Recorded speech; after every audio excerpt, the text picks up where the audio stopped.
Bismillahirrahmanirrahim.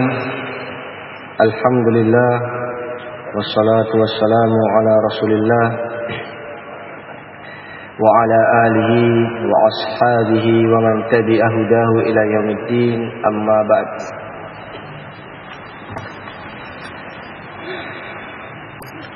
Alhamdulillah ikhwan fiddin, hafizani wa hafizakumullah jami'an. Sebelum kita lanjut pada pertemuan kali ini berkaitan tentang fikih siyam atau ahkamus siyam, ada penggalan kalimat yang ketiga, yaitu berkaitan tentang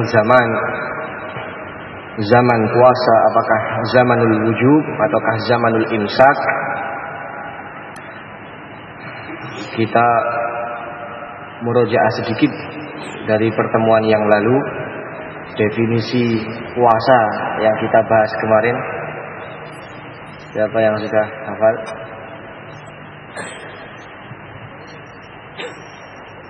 Masuk baca. Yang ada bukunya. Imsakun, kita bantu. Imsakun an asya'a maksusah. Kemudian min atau fi zamanin maksusin min syakhsin maksusin biniyatin maksusah. Ini yang kemarin kita sebut dan telah kita sebutkan bahwasannya di sana ada yang mendefinisikan, yaitu al-imsak anil mufattirat min tulu'il fajri ila ghurubi syams ta'abbudan lillah. Kemudian kemarin kita sebutkan di antara yang dimaksud daripada al-imsak itu adalah menahan diri an asya maksusah, dari hal-hal tertentu. Dan ini disebut oleh para ulama dengan al-mufattirat, pembatal puasa atau mufsidatus shaum, atau hal-hal yang dapat merusak puasa. Kemarin kita sebutkan 6 atau 7 paling tidaknya pembatal puasa, ya. Siapa ingat? Pertama di antara pembatal paling dari kan suka makan minum sengaja, lupa sengaja. Nah, ini yang membatalkan. Adapun lupa tidak membatalkan. Kemudian jima yang disebutkan dalam ayat. Siapa ingat ayatnya? Al-an bashiruhunna wabtahu ma kataballahu lakum fakulu washrabu hatta yatabayyana lakum al-khaytul abyadu minal khaytil aswadi minal fajr thumma atimus siyama ila al-lail. 3 pembatal disebutkan sekaligus dalam satu ayat. Pembatal yang keempat yang kemarin kita sebutkan, saya ingat Mas Haris,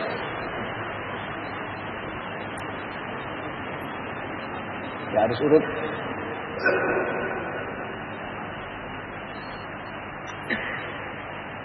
Apa? Nanti terakhir sendiri itu masalah muntah. Kita akhirkan masalah muntah karena memang khilaf panjang di sana. Yang keempat yang kemarin kita sebut, Mas Anjas, posisinya menggantikan makanan ataukah minuman. Jadi seperti makan minum, tapi ia menggantikan posisi makan dan minum. Seperti MLP, makanan lewat pipa. Demikian pula sebagian ulama menganggap yaitu transfusi darah dan yang selainnya yang orang tidak akan bisa hidup tanpanya. Kalau orang tidak makan minum dan tidak diberi suplemen tersebut, ya bablas, tidak bisa. Adapun semata pengobatan atau hal-hal yang selainnya, atau suntikan, atau sekedar ambil darah sedikit, ya, atau disuntik otot atau urat sarafnya, maka ini yang raja tidak membatalkan. Yang keempat berkaitan tentang syahwah, jima, yaitu yang hampir sama. Yang keempat, yang berapa? 5 ya. Yang kelima, Mas Agung. Oh, Mas Agung. Masjid Agung, Mas Agung harus ditanya. Oh, Mas Agung.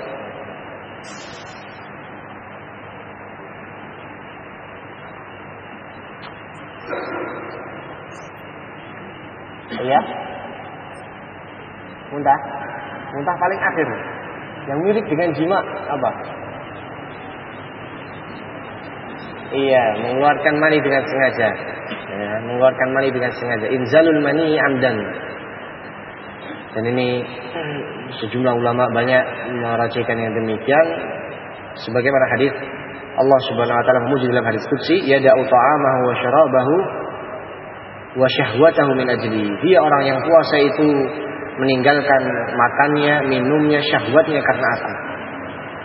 Maka demikian dia tidak meninggalkan syahwatnya karena dia mengeluarkan mani secara sengaja. Dan telah kita bahas seputar permasalahan ini.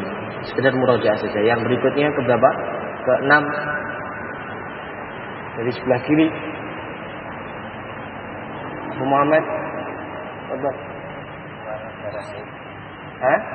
keluarnya darah haid atau nifas ini membatalkan. Ya. Alaysa idza hadat lam tusalli wa lam tasum. Dan yang lainnya hadis-hadis yang ada bahwasanya wanita haid maupun nifas batal dan tidak boleh dia berpuasa. Dan Imam Nawawi dan sejumlah ulama Ibnu Hazm dan yang lain Ibnu Qudamah menukilkan ijma dalam hal ini. Kemudian yang ke berapa tadi? 6 ya. Ke-6. Yang kemarin kita sebutkan.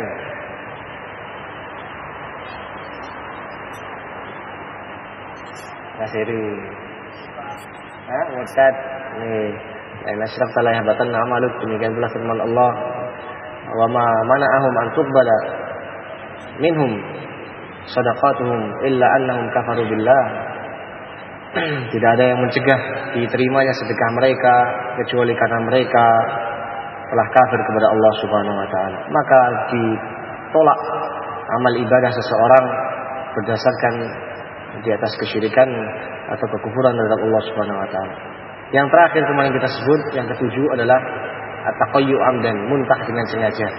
Itu yang kita sebutkan dan paling akhir, dan itulah pendapat jumhur, dan telah kita sebutkan seputar hadis Abu Hurairah pembahasannya, yaitu ya man qa'a, barang siapa yang muntah, ya, man ghalabahu qai' fala qada alaihi, tidak perlu dia mengqada, muntah tidak sengaja. Wa man istaqa'a falyaqdi, dan siapa yang muntah ya dengan sengaja dia ogok-ogok untuk dikeluarkan, dimuntahkan, maka falyaqdi, hendaknya dia qada. Hadis ini telah kita sebutkan kemarin, khilaf para ulama seputar hadis ini. Di antara yang mensahihkan adalah Syekh Al-Albani rahimahullah, dan di antara yang mendhaifkan hadis ini adalah Imam Bukhari juga Imam Ahmad. Jabalul Huffaz, para ulama hadis semuanya. Dan siapa yang ingin melihat penjelasannya di sana bisa dilihat di Al-Irwa, kalau tidak salah nomor hadis 924, kalau tidak salah ingat, sekitar itu 920. Dan di sana sebagaimana kemarin kita sebut, tidak kita panjang lebarkan di sana dikarenakan waktu. Adapun kita wallahu alam kita sebutkan kemarin itu termasuk pendapat jumhur, Syekh Al-Albani mensahihkan di sana. Dan adapun Imam Bukhari dan Imam Ahmad menyebutkan hadis tersebut kurang kuat. Sebenarnya semua perawinya adalah thiqah.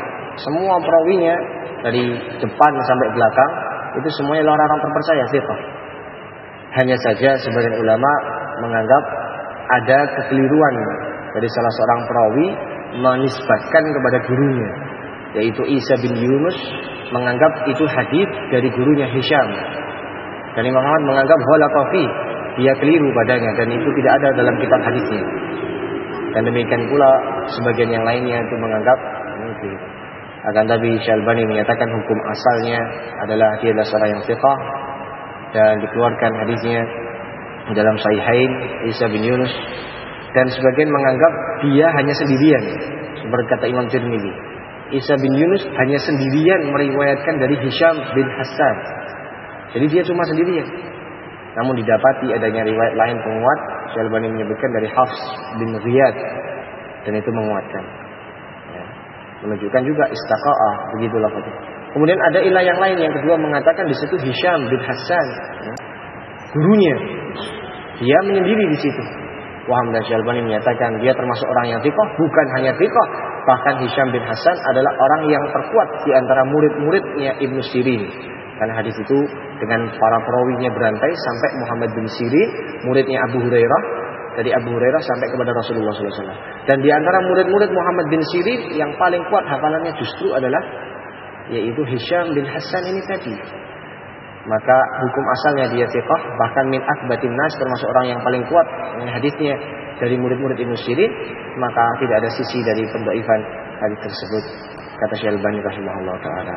Dan beliau mengatakan adapun yang disebut Imam Bukhari dan Imam Ahmad, hadis itu ada cacatnya karena atau Isa bin Yunus kemungkinan dia menyendiri dari Hisham, kemungkinan mereka menyangka tidak ada perawi lain selain Isa bin Yunus.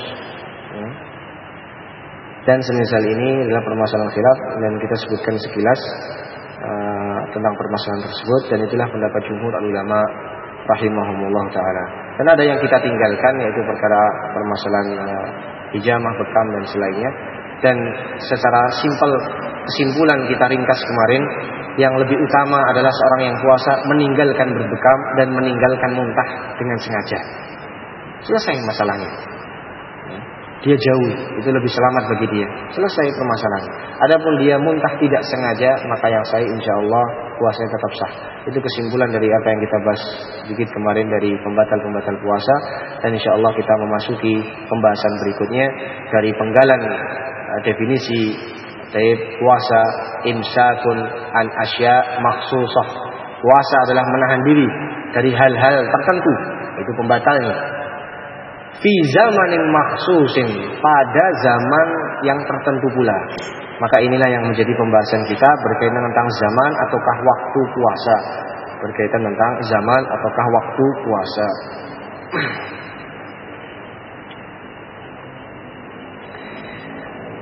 Zaman siyam yang qasimu ila qismain. Bahwasanya waktu atau zaman siyam itu terbagi menjadi dua kelompok. Zamanul wujub wa zamanul imsak. Yang pertama adalah zaman wujub, yang kedua zaman imsak. Yang pertama adalah waktu atau bulan diwajibkannya, disyariatkannya puasa. Sementara yang kedua zamanul imsak adalah waktu atau saat-saat di mana seseorang harus menahan diri berpuasa. Kita akan bahas satu persatu, ya, sebagaimana bisa dilihat di buku itu, di situ semua di kertas yang sudah dibagikan oleh panitia. Yang pertama zamanul wujub, zaman wajib. Wa huwa syahrul Ramadan. Perhatikan di situ. Dan itu adalah bulan Ramadan. Zaman wujub itu adalah bulan Ramadan. Wa fihi masail. Dan ini termasuk dalam ayat faman syahida minkumus syahra falyasum. Barang siapa di antara kalian mendapati atau menyaksikan bulan itu, yaitu bulan Ramadan, maka hendaknya dia berpuasa. Karenanya, maka syariat puasa itu jika masuk pada bulan Ramadan. Sementara kapan persisnya dia berpuasa, nah itu nanti dalam pembahasan harian zamanul imsak. Dan telah kita sebutkan bahwasanya dulu di awal Islam, ketika datang bulan Ramadan itu puasa bukan hanya di siang hari. Setelah berbuka, kemudian seseorang sholat isya ataukah ketiduran, maka malamnya pun tidak boleh makan minum ataupun jima, meskipun di malam hari bulan Ramadan. Dan telah kita sebutkan ayatnya, kemudian Allah turunkan keringanan, ya, uhilla lakum lailatus siyam ar-rafatu ila nisaikum hunna libasul lakum wa antum libasul lahun alimallahu annakum kuntum takhtanuna anfusakum fatabalaikum wa fa'ankum fal'ana bashiruhunna, dan seterusnya. Maka di sana dihalalkan kemudian menggauli istri atau pasangan pada malam hari bulan puasa. Sebelumnya malam hari itu tidak boleh. Maka bulan puasa atau bulan diwajibkannya puasa atau syariatkannya puasa itulah bulan Ramadan. Sementara sekarang zamanul imsak, zaman di saat kita diperintahkan menahan diri berpuasa harian, itu hanya dari pagi fajar sampai maghrib dan bukan termasuk malamnya. Yang kita bahas pertama adalah zamanul wujub, zaman diwajibkannya, wajibnya syariat puasa, yaitu bulan Ramadan. Wa fihi masail, di dalamnya terdapat beberapa permasalahan. Itsbatu dukhuli syahri Ramadan. Yang pertama tentang itsbat. Kita sering dengar dewan itsbat, panitia penetapan masuknya bulan Ramadan. Itsbat dukhuli syahri Ramadan, menetapkan masuknya bulan Ramadan. Yathbutu dukhulu Ramadana bi ahadil amrayn. bahwasannya ditetapkannya masuknya bulan Ramadan adalah dengan salah satu dari dua perkara. Al-awwal, yang pertama, ru'yatu hilalih, yaitu terlihatnya hilal Ramadan. Hilal itu adalah awal bulan. Bulan dalam keadaan baru pertama kali munculnya. Setelah sebelum-sebelumnya menghilang. Setelah bulan purnama 15 itu mengecil, akhir bulan hilang, mulai muncul lagi, itulah hilal. Dan demikian disebut hilal karena dia halla, mustahalla, sebagaimana nanti akan disebut muncul. Maka dengan terlihatnya hilal Ramadan itu menandakan bulan ini telah berganti, bukan lagi Sya'ban namun masuk Ramadan. Itu yang pertama. Yang kedua, ikmalu iddati Sya'ban 30, menyempurnakan bilangan bulan Sya'ban menjadi 30 hari. Kalau tidak terlihat, tadi maghrib belum terlihat hilal Ramadan, berarti besok kita belum puasa. Kita genapkan bulan ini, bulan Sya'ban, menjadi 30 hari. Berarti puasanya lusa insyaallah. Besok masih belum puasa, malam ini belum tarawih, karena hilal belum terlihat, sehingga kita genapkan jadi 30 hari. Dan tidak ada 31 hari dalam bulan-bulan Islam. Innama syahr hakada wa hakada, 29 dan 30 atau 29 atau 30 hari. Hanya itu saja. Tidak ada 28, tidak ada 31 dalam bulan-bulan Islam. Maka ini satu di antara dua, terlihat hilal Ramadan ataukah mengenapkan 30 hari bulan Sya'ban. Liqaulihi ta'ala, dasarnya adalah firman Allah Subhanahu wa taala dalam surat Al-Baqarah 185. Faman syahida minkum syahra falyasum. Barang siapa di antara kalian menyaksikan bulan tersebut, hilal Ramadan, falyasum, hendaknya dia berpuasa padanya. Wali hadits Abi Hurairah radhiyallahu anhu, dan berdasarkan hadits Abu Hurairah radhiyallahu anhu, sumu li ru'yatihi wa aftiru li ru'yatihi fa in ghubbiya 'alaikum fa akmilu iddata sya'ban 30. Dalam lafaz lain fa in humma 'alaikum. Dari hadits Abu Hurairah muttafaqun alaih, Rasulullah SAW bersabda, sumu li ru'yatihi, berpuasalah kalian Ramadan karena melihat hilalnya, hilal Ramadan. Wa aftiru li ru'yatihi, dan berfitrilah kalian, berbukalah kalian dari puasa. Berakhirnya puasa kalian itu juga li ru'yatihi, karena kalian melihat hilalnya, hilal Syawal. Fa in ghubbiya 'alaikum, adapun apabila tertutupi atas kalian, ghubbiya ay sutira, tertutupi, tersamarkan atas kalian, fa akmilu iddata sya'bana 30, maka genapkanlah, sempurnakanlah bilangan bulan Sya'ban, yaitu Sya'ban adalah bulan sebelum Ramadan, menjadi 30 hari. Ini juga kita diingatkan tentang pentingnya kita memperhatikan bulan-bulan Islam. Barang siapa menghafalkannya dalam rangka memahami, baik hal yang demikian, maka itulah suatu perkara amal saleh. Di mana banyak, termasuk hal yang disayangkan, banyak kaum muslimin itu hadanallahu wa iyyahum, hafal betul-betul Januari, Februari, Maret, bukan hanya itu, bahkan hari-hari tertentu, 14 Februari ada apa, 20 lain-lainnya 14 apa lagi, April atau apa lagi, yang lainnya Februari, Maret, April, dan yang lain Mei, Juni. Namun tidak hafal dari bulan-bulan Islam, padahal banyak ibadah itu Allah kaitkan dengan nama-nama ini. Asyhru 12 syahran atau as-sanatu 12 syahran fi kitabillah. Tahun itu adalah ada 12 bulan. Disebutkan hal tertentu. Kita sebutkan, itu tadi apa? Hendaknya nanti dihafalkan dulu ya di kalender masing-masing. Dan Allah mengatakan, "Wa may yu'azzim sya'airallah fa inna min taqwal qulub." Barang siapa mengagungkan syiar agama Allah, itu termasuk ketakwaan hati. Di sana ada syariat puasa Asyura 10 Muharram. Kapan itu Muharram? Ada puasa Sya'ban. Banyak Rasulullah puasa di bulan ini Sya'ban. Baik. Dan demikian pula ada puasa Syawal. ibaratnya itulah puasa-puasa sunnah seperti sholat sunnah. Ada yang wajib, ada yang qobliyah, ada yang ba'diyah. Sholat zuhur sebelumnya ada sholat sunnah qobliyah, ada sholat sunnah ba'diyah. Demikian puasa Ramadan, ada puasa sunnah sebelumnya bulan Sya'ban, dan ada puasa sunnah setelahnya di bulan Syawal. Seorang mempelajari, mengetahui, menghafalkan Muharram, Safar, Rabiul Awwal, Rabiul Tsani, Jumadil Ula, Jumadil Tsaniyah, Rajab, Sya'ban, Ramadan, Syawal, Dzulqa'dah, Dzulhijjah. Kembali ke Muharram. Baik. Maka di sini syahidnya adalah bagaimana ditetapkannya masuknya bulan Ramadan itu berdasarkan dalil-dalil tadi, ayat maupun hadis, itu dengan dua macam cara ini.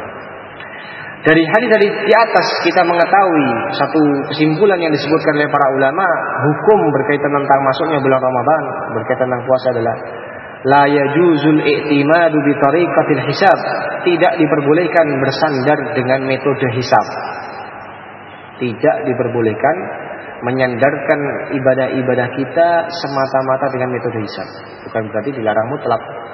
Mau coba, mau dipakai untuk menentukan kira-kira ini di sebelah sininya matahari, siap-siap lihatnya di sini atau yang lain. Oh, tapi jangan jadikan sandaran utama, jangan jadikan sebagai rujukan utama. Jangan bersandar masuk dan berhentinya bulan Ramadan semata-mata dengan hitung-hitungan hisab. Waqala ta'ala, Allah telah berfirman, yas'alunaka 'anil ahillah qul hiya mawaqitu lin-nas wal hajj, dalam surat Al-Baqarah. Dan ini belum jauh dari pembahasan puasa.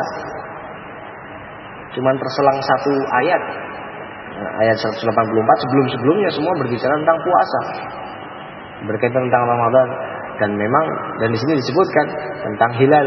Allah berfirman, yas'alunaka 'anil ahillah. Mereka orang-orang bertanya kepadamu, hai Muhammad, tentang hilal. Ahillah itu jamaknya hilal. Mereka bertanya kepadamu, hai Muhammad, tentang hilal, awal bulan. Qul, katakanlah, jawab kepada mereka, hiya mawaqitu linnas, itu adalah tanda-tanda waktu bagi manusia. Wal hajj, demikian pula haji. Bukan hanya sekedar tanda, oh ini bulan baru, ini bulan Sya'ban, oh ini bulan Ramadan dengan muncul hilalnya, tapi juga dikaitkan sandaran ibadah itu dengan terlihatnya hilal tadi, ru'yatul hilal, seperti haji. Maka demikian ini wal hajj, yang mana haji itu di bulan Dzulhijjah. Maka di sini Allah Subhanahu wa taala menyebutkan bahwasanya hilal itu adalah tanda sebagai waktu start, tanda masuk atau berakhirnya, atau patokan penetapan waktu-waktu ibadah hamba-hambanya.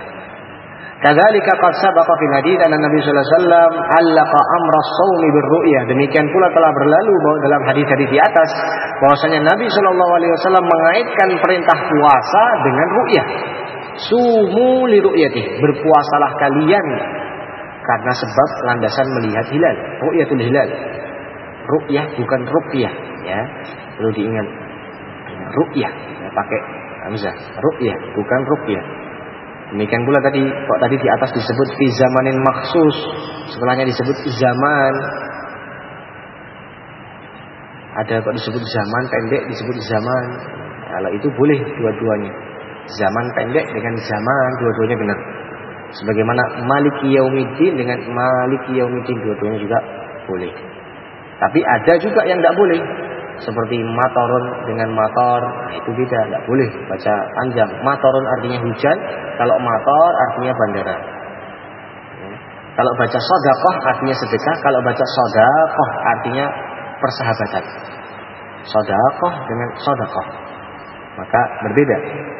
Tapi kalau ini zaman dengan zaman itu boleh. Dan di sini disebutkan berarti yang ru'yah bukan ruqyah. Ru'yah itu melihat hilal. Telah disebutkan dalam hadis-hadis tadi, melihat hilal itu dikaitkan perintah puasa oleh Nabi sallallahu alaihi wasallam dengan ru'yatul hilal, melihat hilal. Kita baca keterangan para ulama di sini seputar penyandaran dengan masuknya puasa dan ibadah-ibadah dengan metode hisab. Kita baca secara cepat, yang pegang kertasnya kita baca dengan cepat insyaallah. Qala Ibnu Battal, berkata Ibnu Battal rahimahullah, fil hadithi daf'un li mura'atil munajjimin wa innamal ma'mulu alaih ru'yatul ahillah wa qad nuhina 'anit takallufi wa qad qala al-baji fi ar-radd 'ala man qala innahu yajuzu lil hisabi wal munajjim wa ghairihi ma'a as-sawm wal iftar i'timadan 'ala an-nujum inna ijma' as-salafi hujjatun 'alaihim. Wa qala Ibnu Barirah huwa madhhabun batil qad nahat asy-syari'atu 'anil khawd fi ilmi an-nujum li'annaha hadasun wa takhminun laisa fiha qat'un. Berkata Ibnu Battal dalam hadis tadi, hadis di atas, sumu li ru'yati dan semisalnya, ini terdapat bantahan bagi orang-orang yang masih memperhatikan atau bersandar memelihara yaitu ilmu atau orang-orang ahli perbintangan, munajjimin, untuk dijadikan sandaran patokan masuk bulan dan tidak. Wa innamal ma'mul, itu kurang mimnya itu. Hanya saja yang diamalkan adalah dengan ru'yatul ahillah, dengan melihat hilal-hilal yang ada. Dan kita telah dilarang dari takalluf, berjalan-jalan dalam ilmu tersebut. Waqad qala Al-Baji, berkata Al-Baji, dinukilkan oleh Ibnu Battal, Al-Baji berkata, yaitu fi raddi ala man qal, terhadap bantahan beliau terhadap orang yang mengatakan innahu yajuzu lil hisab lil hasib wal munajjim, boleh bagi ahli hisab dan demikian pula ahli meteorologi atau perbintangan dan selain mereka untuk berpuasa dan berbuka bersandarkan dengan ilmu mereka, ilmu perbintangan. Al-Baji membantah mereka yang membolehkan, boleh kalau ahli perbintangan, ahli meteorologi dan yang selainnya perbintangan dan ilmu-ilmu ini, boleh kalau mereka bersandar dengan ilmu mereka tersebut, karena mereka lebih tahu. Al-Baji membantah ijma'us salaf, kesepakatan para salaf adalah hujjah atas mereka. Dan berkata Ibnu Barirah, di situ ilmu bazizah, Ibnu Barirah salah ketik ini. Huwa madhabun batil, itu adalah madhab yang batil, yaitu menyandarkan diri dengan metode hisab semata. Qad nahati syariah anil khawd fi ilmi nujum. Sungguh syariat ini telah melarang untuk berdalam-dalam dalam ilmu perbintangan, karena itu adalah hadasun wa takhmin, semata duga-duga, tebak-tebak. Mungkin ini demikian, dalam sekian derajat kemungkinan adalah posisinya ada di sini. Perhitungan-perhitungan, laisa fiha qat'un, dan tidak ada satu kepastian. Agama ini jelas, kelihatan puasa, tidak, ya sudah genapkan besoknya, lusanya, selesai. Dan tidak ada disebut di sana ada yang kemungkinan ini sebenarnya bulan ini ada di situ, cuman kita tidak bisa lihat. Ini ketutupan mungkin ini dan itu, tapi kalau dalam hitung-hitungan ada sebenarnya di situ itu, tapi ini nggak kelihatan.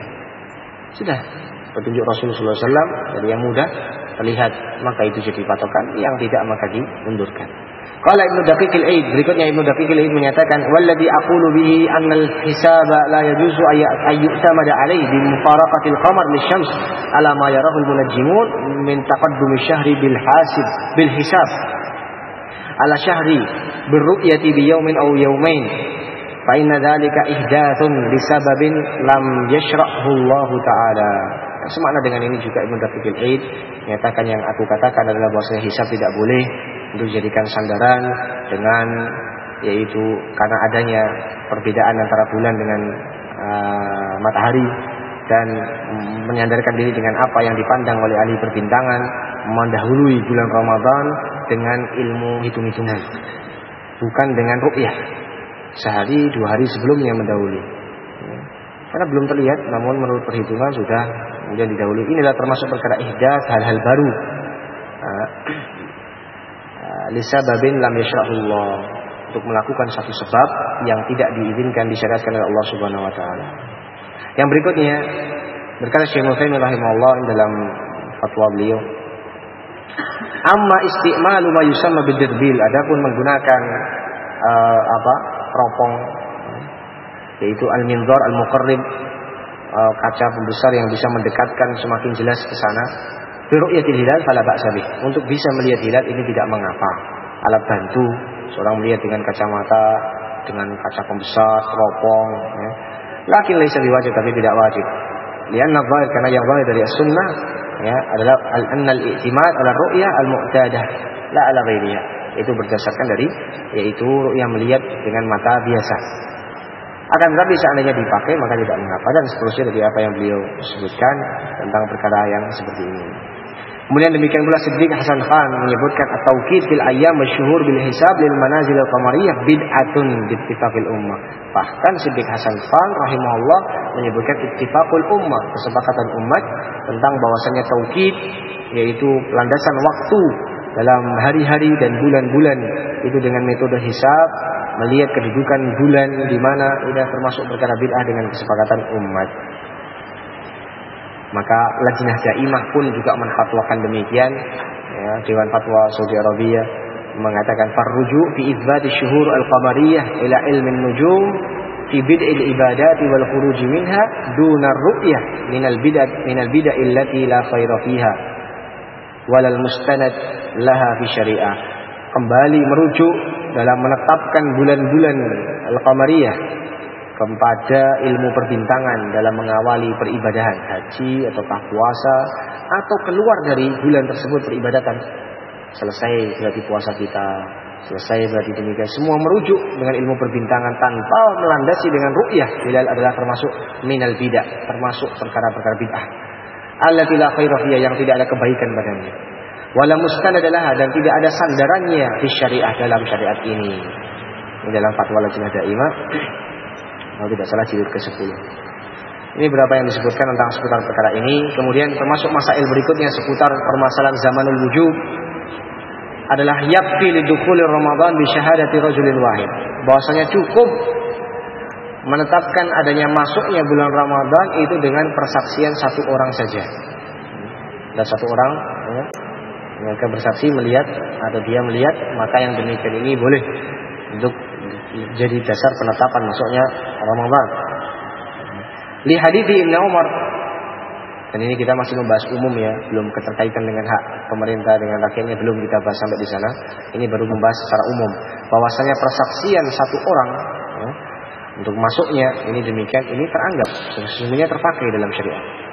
Di hadits Ibnu Umar, berdasarkan hadits Ibnu Umar radhiyallahu taala anhu, tara'an nasu al-hilala fa akhbartu Rasulullah sallallahu alaihi wasallam anni ra'aituhu fa shamahu wa amara an-nas bisiyamih. Dalam sebuah hadis dalam Sunan Abi Dawud yang disahihkan Syekh Albani dan diasarkan oleh Syekh Muqbil dalam Sahih Musnad dan dikuatkan dengan riwayat-riwayat yang lain, Ibnu Jarir, At-Tabari, Musannaf Ibnu Abi Syaibah, bahwasanya Ibnu Umar pun membolehkan persaksian seseorang dalam